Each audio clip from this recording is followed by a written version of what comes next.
На второ място е обещаващия разговор между Ани Цолова и служебния министър на спорта Петър Стойчев в тази сутрин по BTV. В конфликтни ситуации изпадате. Очевидно за пари основно става въпрос. Освен Федерацията по мотоциклетизъм, неотпускане на обещани средства за голф турнир, рекламата от който би бил донесъл неимоверно много повече пари от инвестицията, която държавата би направила.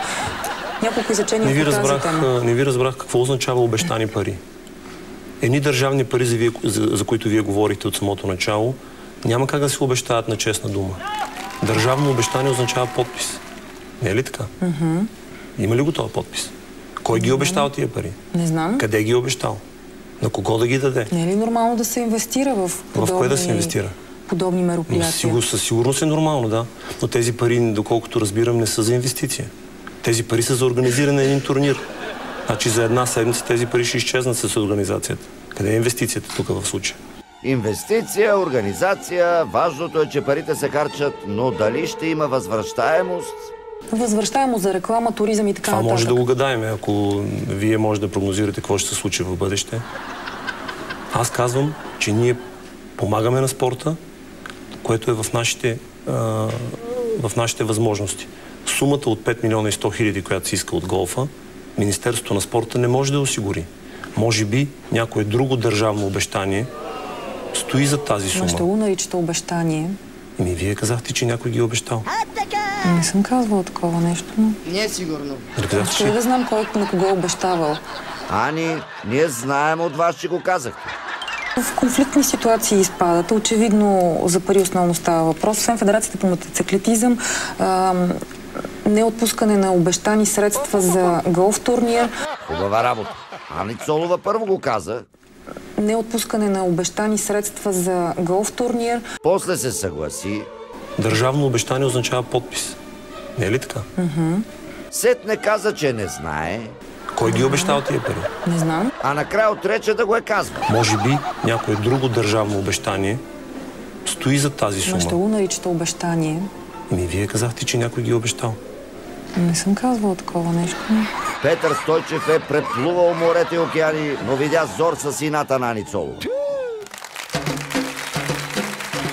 И на победното първо място са няколко счупени яйца, една счупена чаша и здравата воля на Николай Бареков в България избира.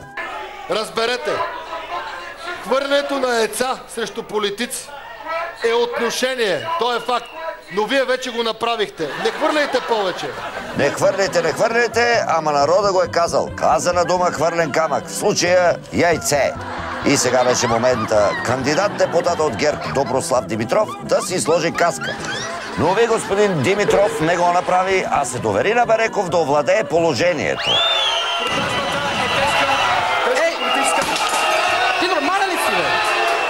Гневът на тълпата обаче взе връх и оцели със сурово яйце Димитров.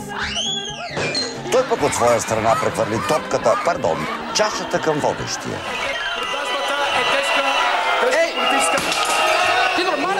А може би в чашата на Димитров вместо вода е имало оцет? Това със сигурност не е нормално. Ето защо е толкова кисел.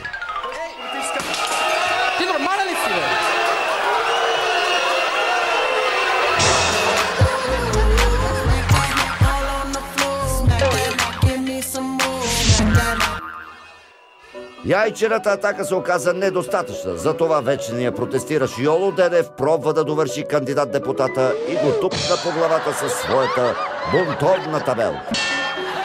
Йоло грее от щастие. Как да не се усъмни човек, че именно той е терористът с яйце граната. А между водещия Бареков и госта Димитров настъпи драматична разлъка. Спри ми си, отивай, ще ми бъде тъжно.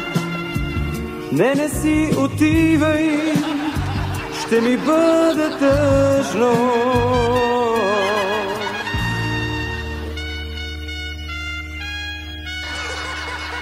Бареков все пак намери сили да проговори.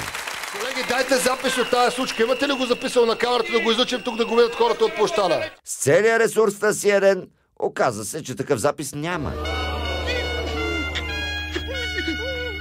Ненормален съм и съм капут. Ако цената е да съм такъв, е да застана на ваша страна. Аз го направих. Да понасяш обиди и унижение, да загубиш психическото си равновесие и да не ти прелее чашата, а направо да ти я счупят, на това се казва саможертва.